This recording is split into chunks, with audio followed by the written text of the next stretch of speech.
Donc ici, on va continuer sur l'unité 1. Donc vous écrivez unité 1, leçon 2, suite. Vous écrivez la date du jour, vous écrivez l'heure. Ici, le titre, ça va être encore tendance dans le tableau périodique. Dans le tableau périodique. Donc, tendance dans le tableau périodique. Alors là, encore une fois, ici, on va continuer, je mettrai grand A, mais on va continuer, on va parler de l'électronégativité. La tendance de l'électronégativité, la tendance de l'électronégativité. L'électronégativité. Négativité. Alors, qu'est-ce que ça veut dire l'électronégativité? Alors, l'électronégativité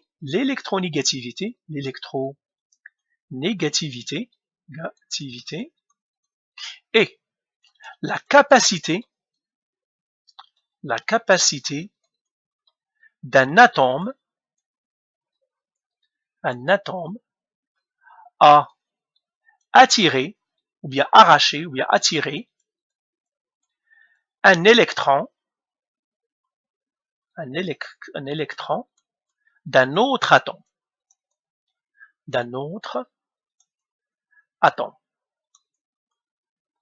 Voilà. Prenons un exemple.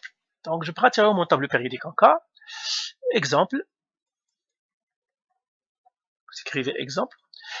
Je sais que le sodium aimerait bien perdre son électron. Le Na, lui, il a un électron, il aimerait bien le perdre. J'aimerais que le chlore aimerait bien gagner un électron, parce qu'il lui manque un trou ici. Eh bien, est-ce que le chlore, par exemple, peut attirer l'électron du sodium? Eh bien, cette capacité-là, c'est ce qu'on appelle l'électronégativité. Donc, la force avec laquelle le chlore peut attirer l'électron du sodium, par exemple, c'est ce qu'on appelle l'électronégativité.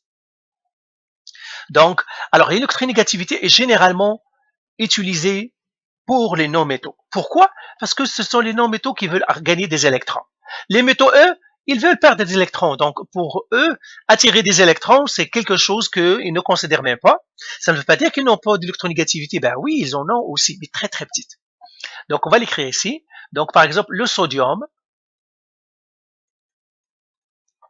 aimerait que le chlore lui arrache son électron de valence. Alors, l'énergie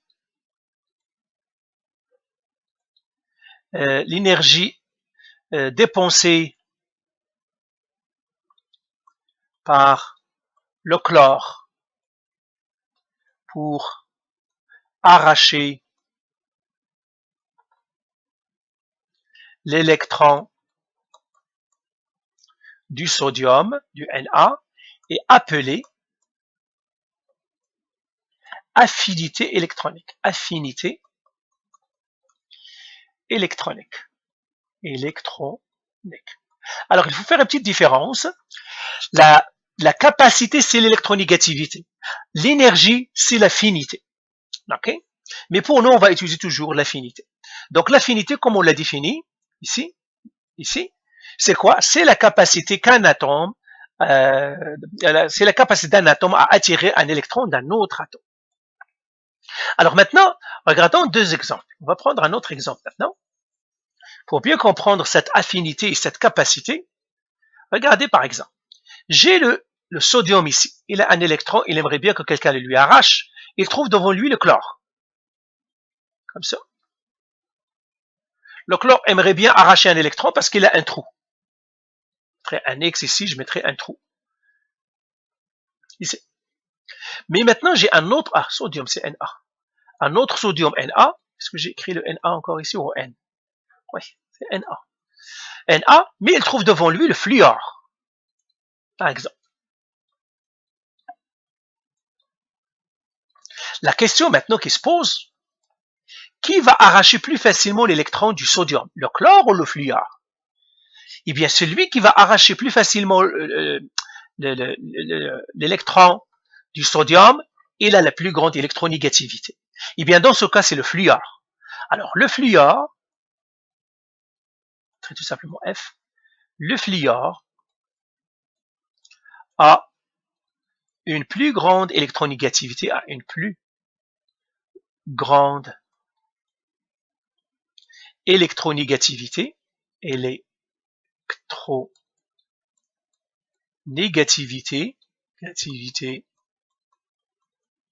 que le chlore, car le fluor arrache plus facilement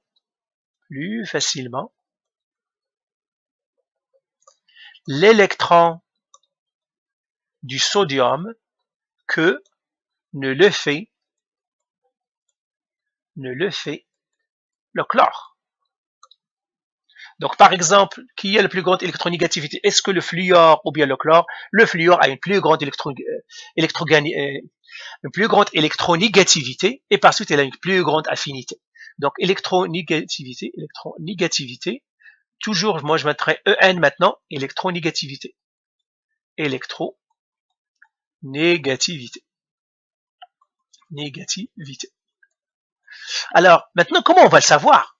Eh bien, on va voir quelques exemples pour savoir pourquoi le fluor a plus d'électronégativité que le chlore. Et ça, pourquoi je vous le fais ici? Parce qu'on l'avait déjà fait au cours de 9e et 10e. Vous vous souvenez qu'on a dit que le fluor est plus réactif que le chlore plus réactif que le brome quand on a étudié les halogènes. Et bien là, on va prouver, c'est-à-dire on va expliquer pourquoi le fluor est plus électronégatif que le chlore. Et la réactivité chimique, on va le voir dans une autre vidéo. Mais là, on va regarder l'électronégativité, la capacité d'attirer les électrons des autres. Alors, je l'écrirai encore ici. Électronégativité. Donc, voilà, c'est ici.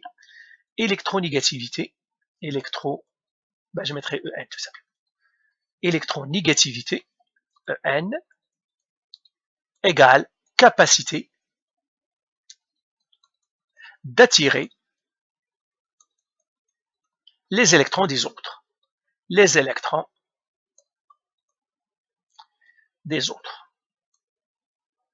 Et l'électronégativité, on va très importante à comprendre parce que quand on étudiera les liaisons covalentes et toutes, on aura besoin de l'électronégativité pour identifier les polaires et les non polaires.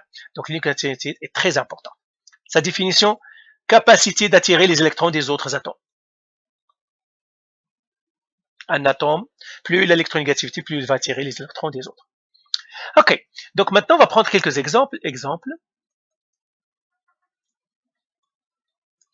Comparer l'électronégativité, on a dit, du fluor et du chlore. Encore une fois, on va revenir toujours aux forces. Quelle force? La force électrique. Puisqu'on a dit que les seules forces entre les particules ou bien les atomes, c'est la force électrique. C'est pour cela qu'on doit toujours revenir à la force électrique. Alors, pour revenir à la force électrique, cette fois-ci, moi, je vais représenter le fluor. Le fluor a combien de couches? Lui, il se trouve dans la deuxième période, ici. Donc, ça veut dire qu'il a deux couches. Donc, je vais mettre les deux couches ici. Et l'électron, son dernier électron, il est là. Le chlore, maintenant. Combien de couches a-t-il? Il en a 3. Donc, 3.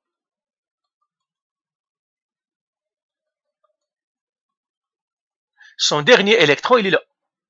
Maintenant, les électrons des autres, où est-ce qu'ils vont être? Ils vont être à l'extérieur. Donc, ils vont être, par exemple, l'électron du sodium. Un sodium ici. L'électron du sodium, il sera quelque part ici. Même chose ici, l'électron du sodium, il va être où? Il va être quelque part ici. Donc, qui aura de la misère à attirer l'électron du sodium? Je vais tasser un petit peu l'électron du chlore. La même chose ici, l'électron du fluor, je vais le tasser ici. Ok. Donc, le chlore, qui aura de la misère à attirer l'électron du sodium? Bien sûr, lui, ici, il aura de la misère parce que le sodium est trop loin pour lui. Alors que ici, le sodium est plus proche pour lui. Pourquoi? Parce que lui, il a que 2 couches. Lui, il a 3 couches. Donc, qui a la plus grande électronégativité? Sur le fluor. Alors, on va l'écrire. Le fluor, donc encore une fois, c'est le rayon atomique. Plus le rayon est petit, plus l'électronégativité est grande. Alors, on va l'écrire ici. Le fluor est plus électronégatif que le chlore, car le fluor a un plus petit rayon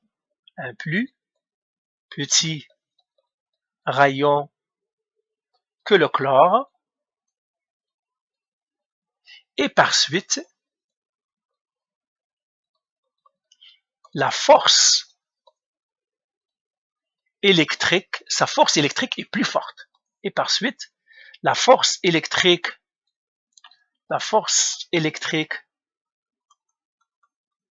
du fluor sur les électrons des autres est plus grande. Alors vous écrivez est plus grande, ben je vais l'écrire ici moi. Est plus grande. Et plus grande. Je vais l'écrire ici. Est plus grande. Donc plus la force électrique est grande, bien sûr, plus l'influence est grande, parce que j'attire avec une plus grande force. Donc, encore une fois, c'est le rayon qui nous intéresse. Vous voyez que le rayon atomique est important. Les justifications toujours, ça revient toujours à la force électrique. Alors, encore un autre exercice. Comparer les électronégativités des atomes suivants. Les atomes. Alors, celui-là, qu'est-ce qu'on va prendre ici? On va prendre le fluor. On va prendre le brome. On va prendre l'oxygène. Et on va prendre le sélénium.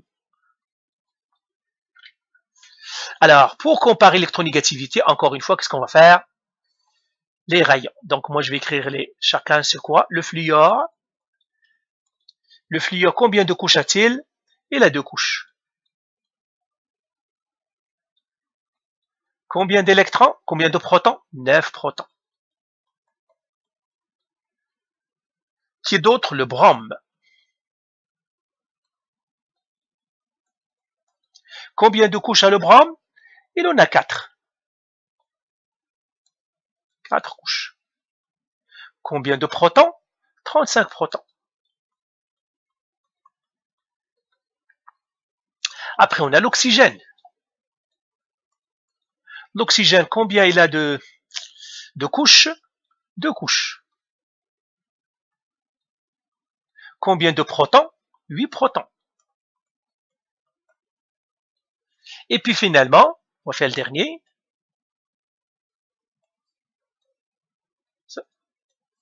Le sélénium. Sélénium. Okay. C'est le SE.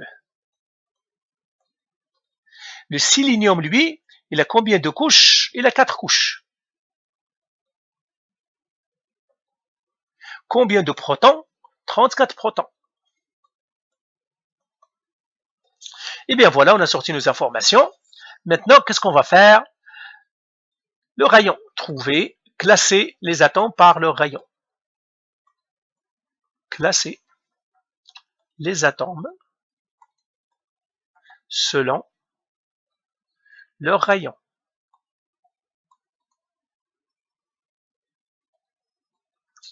Eh bien, qui est le plus grand rayon? Eh bien, je vais regarder celui qui a le plus de couches. Ah, j'ai le brome et j'ai le sélénium. Le brome et le sélénium, ils ont 4 couches, 4 couches. Donc, qui est le plus grand rayon? C'est celui qui a le moins de protons. Donc, c'est le sélénium. Parce que le brome a plus de protons, donc il a son rayon plus petit. Donc, c'est le sélénium. Après, le sélénium, c'est le brome. Après, le fluor et puis l'oxygène. Tous les deux, ils ont 2 couches, 2 couches. Donc, qui est le plus grand? Celui qui a le plus petit nombre de protons. Donc, l'oxygène. Après, on a le fluor. Maintenant, la force électronégative, l'électronégativité. Donc, maintenant, je vais écrire ici. Classer les atomes selon l'électronégativité, eh bien, qu'est-ce que je vais faire? Parce que plus tu as le rayon grand, plus ton électronégativité est petite. Donc, ça va faire le sens contraire. Sélénium, plus petit que le brome, plus petit que l'oxygène, plus petit que le fluor. Donc, qui a la plus grande électronégativité? C'est le fluor. Le fluor a la plus grande électronégativité suivi de l'oxygène, etc. Les raisons encore, c'est les mêmes, je ne vais pas les écrire. Mais ce que je vais dire, le fluor a toujours la plus grande électronégativité. Donc, dans le tableau périodique, qui a la plus grande électronégativité? C'est le fluor. Le fluor a la plus grande électronégativité. Qui a la plus petite électronégativité? Le francium. La plus petite électronégativité. La plus petite électronégativité. Pourquoi? Eh bien, parce que celui-là a le plus grand rayon atomique. OK? Et puis, parmi ceux qui sont là, c'est lui qui a le moins de charge quand il est ici. Donc, le francium. Donc, qui est le plus réactif sur le fluor dans les métaux? Et qui est le plus réactif dans les non-métaux? Et qui est le plus réactif dans les métaux? Sur le francium. Mais là, la réactivité, on va la voir après. Donc, voilà pour l'électronégativité. Donc, faites les exercices. Encore une fois, c'est la force électrique qui est importante. Pourquoi? Parce que là, c'est la seule force qui joue. Entre les atomes, il n'y a rien. Entre deux atomes, la seule chose qu'il y a, c'est la force électrique. Donc, la force électrique détermine tout. Donc, voilà pour l'électronégativité, la tendance sur l'électronégativité. OK, allez, faites les exercices, bien sûr.